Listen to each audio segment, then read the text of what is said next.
యుద్ధ రీతిని సమూలంగా మార్చేసిన డ్రోన్లు. భారతదేశం డ్రోన్ వాడకం విపరీతంగా పెరుగుతుంది.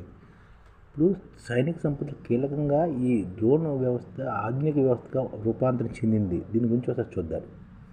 ఎందుకంటే ఆపరేషన్ సింధూర్లోని సత్తా చాటిన భారత్ డ్రోన్ తయారీలో దిగ్గజ కంపెనీలు కూడా పోటీ పడ్డాయి. మేము సైతం అంటున్న హైదరాబాద్ కంపెనీ అనమాట. అసలు డ్రోన్ అంటే అర్థం ఏంటంటే మన తేనెటీగ ఇంగ్లీష్లో డ్రోన్ అంటారు అనమాట. మన తేనెటీగని మన తెలుగులో తేనెటీగ అంటాం కదా, దాన్ని ఇంగ్లీష్లో డ్రోన్ అంటారు. శ్రామిక తేనెటీగల కన్నా అతి పెద్దవిగానే ఉంటాయి ఈ డ్రోన్లు. కానీ తేనె సంపాదించలేవు ఈ డ్రోన్లు, తమకు తాము పోషించుకోలేవు కూడాను. ఒక మాటలో చెప్పాలంటే అది చేసే పని ఏమీ ఉండదు డ్రోన్ చేసి. కానీ ఆడ తేనెటీగ కోసం వెతుకుతూ ఎగిరి దాన్ని కలిసాక పడిపోతుంది. డ్రోన్ మాత్రం అలా కాదు, చూసి రమ్మంటే కాల్చి వస్తుంది అన్నమాట. మగ తేనెటీగని డ్రోన్ అంటారు. ఇది ఏం పని చేయవు, కానీ ఆడ తేనెటీగను కలడానికే పని చేస్తుంది అన్నమాట. అలాగే డ్రోన్ కూడాను చాలా శక్తివంతంగా పనిచేస్తుంది మగ తేనెలాగా. కానీ ఇది చూసి రమ్మంటే కాల్చి వస్తుంది అన్నమాట డ్రోన్లన్నీ.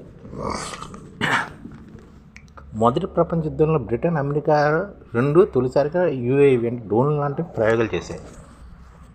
1950-60లలో శత్రు భూభాగంపై గూఢచర్యం చేయడానికి యుఎస్ చిన్న రిమోట్ కంట్రోల్ డ్రోన్ను ఉపయోగించింది. 1950-60లలో శత్రు భూభాగంపై గూఢచర్యం చేయడానికి యుఎస్ చిన్న రిమోట్ కంట్రోల్ డ్రోన్ కూడా ఉపయోగించింది. వియత్నాం యుద్ధంలో నిఘా యుఏవీలు తొలిసారిగా మోహరించారు. వియత్నాం యుద్ధంలో 2000 సంవత్సరంలో అమెరికా హైర్ఫైల్ క్షిపణులతో కూడిన ప్రెడిటర్ డ్రోన్ రూపొందింది. 2000లో ప్రెడిటర్ డ్రోన్ రూపొందించింది అమెరికా. ఇక్కడ నుంచి సైనిక ఆయుధ భాండాగారంలో కొన్ని మార్పులు వచ్చాయన్నమాట. అలాగే మన దేశం డ్రోన్ వాడకం ఎప్పుడు మొదలైందంటే 1990లో కార్గిల్ యుద్ధంలో మన సైన్యం తొలిసారిగా యుఏవీని ప్రయోగించింది. ఆ తర్వాత ఇండియా అధికారికంగా వాటిని కొనుగోలు చేయడం మొదలుపెట్టింది. ప్రస్తుతం మన సైన్యం వద్ద ఇజ్రాయెల్ని దిగుమతి చేసుకున్న searcher MK2 tactical drones, Heron medium altitude long endurance అంటే MALE RP anti radar drones ఉన్నాయి. అంటే మన దగ్గర ఇజ్రాయెల్ని దిగుమతి చేసుకున్న సెర్చ్ MK2 ట్రాక్టిల్ డ్రోన్స్ కూడా ఉన్నాయి. అలాగే RP యాంటీ రాడార్ డ్రోన్స్ కూడా ఉన్నాయి. RP అంటే ఆత్మహత్య డ్రోన్ అనమాట. లాహోర్ వైమానిక రక్షణ వ్యవస్థ కూల్చివేసే క్రమంలో దీన్ని వినియోగించాం కూడాను. వీటితో పాటు హారో లాటింగ్ అటాక్ డ్రోన్స్ కూడా ఉన్నాయి మన దగ్గర. రాడార్ సైట్లు వాహనాన్ని లక్ష్యంగా మందుగుంతు ఢీకొట్టే సర్నాశనం చేయడం దీని స్పెషాలిటీ.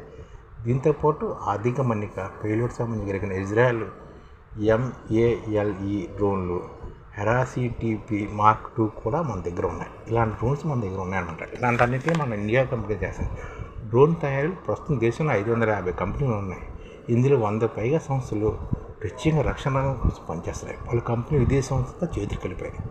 అంటే డ్రోన్ తయారు చేసే కంపెనీలు భారతదేశంలో 500 ఉన్నాయి. ఇందులో 100 పైగా సంస్థలు ప్రత్యేకంగా రక్షణ రంగం కోసం పనిచేస్తున్నాయి. పలు కంపెనీలతో విదేశీ సంస్థ ఈ కంపెనీ చేతులు కూడా కలిపారు. డ్రోన్ ఖర్చు ఎంత తక్కువ అంటే ఫైటర్ జెట్ రఫేల్ ఖర్చు 600 నుంచి 800 కోట్లు, ఐఫోన్ డ్రోన్ ఖర్చు 300 నుంచి 100 కోట్లే. అంటే ఫైటర్ జెట్ రఫేల్ ఖర్చు 600 నుంచి 800 కోట్లు అయితే ఈ హై అండ్ డ్రోన్ ఖర్చు 100 కోట్లే. అలాగే ఇంటెలిజెన్స్ డ్రోన్లు కూడా ఉన్నాయి. స్వదేశీ పరిజ్ఞానంతో యుఏవీల అభివృద్ధి ఇంటెలిజెన్స్ యుఏవీ సొల్యూషన్ రూపకల్పన నిమగ్నమయ్యారు. సైనిక హై అండ్ కమర్షియల్ యుఏవీలు కూడా మనం తయారు చేస్తున్నాం. స్మార్ట్ డ్రోన్ టెక్నాలజీ పరిశోధన, అభివృద్ధి, intelligence navigation, multiple drone coordination కూడా మనం దృష్టి సారిస్తున్నాం. పాకిస్తాన్ యుద్ధంలో మన దేశ సైన్యం సాంకేతిక సామాన్య ప్రపంచం తెలిసి వచ్చింది. ఇది మరింత అధునాతన ఆటోమేటిక్ సైనిక కార్యపై దృష్టి పెట్టేలా చేస్తుంది. మానవరహిత వైమానిక దళాల నియంత్రణ వెంబడి పరిస్థితులు కూడా పెంచింది. డ్రోన్ సామర్థ్యం చాలా పవర్ఫుల్గా ఉందన్నమాట. రాజుల కాలంలో కత్తులు, బల్లెలతో సైన్యం రక్షణ రంగంలో పోరాడేవారు. తర్వాత యుద్ధ భూములు తుపాకులు, బాంబుల మీద మోగింది. సాంకేతిక అందుబాటులోకి వచ్చాక మానవరహిత విమానాలు క్షిపణులతో విరుచుకుపడుతున్నాయి. ఇప్పుడు ఏకంగా వేల మైళ్ళ దూరం నుంచి శత్రు దేశాలపై దాడులు చేసే మానవాలను సృష్టిస్తున్నారు. ఇజ్రాయెల్, హమాస్, రష్యా, ఉక్రెయిన్, తాజాగా భారత యుద్ధంలో ఏదైనా సరే డ్రోన్లు అంటే మానవ రహిత వైమానిక వాహనాలు ఇప్పుడు సైనిక సంపదలు అత్యంత కీలకంగా మారాయి.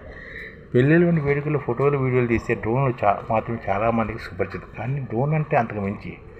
డ్రోన్ అధునాతన ఆయుధాలు, ఎవరు ప్రాణంగా పట్టకుండా ఖచ్చితంగా దాడి చేయడం, వేగంగా మోహరించిన సామర్థ్యం వీటి సొంతం. క్షిపణితో పోలిస్తే వీటి అభివృద్ధికి అయ్యే వ్యయం కూడా తక్కువ. అందుకని డ్రోన్లను బాగా డెవలప్ చేస్తున్నది భారతదేశం. భారతదేశంలో 500 కంపెనీల దాకా ఈ డ్రోన్ తయారు చేస్తున్నాయి. దీనివల్ల భారత శక్తి విపరీతంగా పెరుగుతుందన్నమాట. అలాగే హైదరాబాద్లో కూడా డ్రోన్ తయారు జరుగుతుంది. రక్షణ రంగ ఉత్పత్తులు హైదరాబాద్ ప్రపంచ పట్టం మీద ఇప్పటికే నిలిచింది. డిఫెన్స్ డ్రోన్ విభాగంలో ఇదే బాట పయనిస్తుంది. టాటా అడ్వాన్స్ సిస్టమ్స్ భారత రక్షణ శాఖ కోసం ALS 250 AVలను కూడా ఉత్పత్తి చేస్తుంది.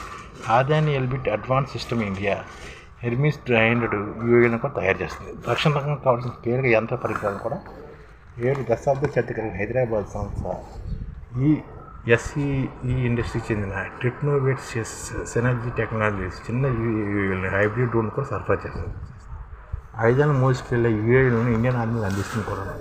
జెన్ టెక్నాలజీస్ చిన్న UAVలను భారతదేశంలో సరఫరా చేస్తారు. SECDRVA ఇన్నోవేషన్స్ మిలిటరీ టెస్టింగ్ కోసం టార్గెట్ డ్రోన్లను శిక్షణ మదింపు కోసం సొంత డ్రోన్లను అనుకరించే UAVలను కూడా ఆఫర్ చేస్తుంది.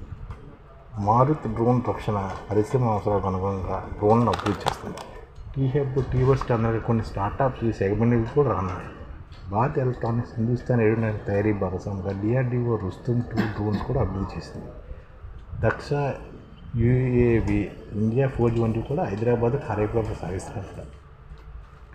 డ్రోన్స్ UAV తయారీలో 75 వరకు విడిభాగాలు దేశీయంగా ఉత్పత్తి అయినవే. కొన్ని నెలల రోజు ఇది 100% చేయడం ఖాయం. పరిశ్రమ ఆశాభావం కూడా ఉన్నాము. డిఫెన్స్ డ్రోన్ కంపెనీలు వరుసగా అభివృద్ధి తయారీకి ఇప్పటికే 2,000 కోట్లు పెట్టుబడి పెట్టాయి. పరిశ్రమ 1000 కోట్ల ప్రోత్సాహకాలు ప్రభుత్వాల్లో ప్రకటించే అవకాశం కూడా ఉంది. భారత సైనిక డ్రోన్ మార్కెట్ 2024లో 13,040 కోట్లు, 2030 నాటికి ఇది 34,840 కోట్లు చేరుతుందని అంచనా. అయిపోయింది. ఈ ఛానల్ ముఖ్య ఉద్దేశం ఏంటంటే మన తెలుగు రాష్ట్రాల్లో 1 కోటి మందికి సంఘటిత రంగాల్లో ఏ విధంగా ఉద్యోగాలు ఇవ్వవచ్చు, కనీస నెల జీతం 30,000 వరకు ఏ విధంగా ఇవ్వవచ్చు, ఏ విధంగా చేస్తే ఉద్యోగాలు సృష్టించబడతాయో వివరిస్తూ ఈ ఛానల్ వీడియోలు వస్తాయి. అలాంటి వీడియోలు మీకు కావాలంటే మన IDF భాస్కర్ ఛానల్ని సబ్స్క్రైబ్ చేసుకోండి. IDF అంటే ఇండియన్ డెవలప్మెంట్ ఫోర్స్. ఈ వీడియోలు చూసిన తర్వాత మీకు నచ్చితే లైక్ చేయండి, మీ ఫ్యామిలీ మెంబర్స్కి షేర్ చేయండి, మరియు మీ ఫ్రెండ్స్కి షేర్ చేయండి. Thank you. నమస్కారం.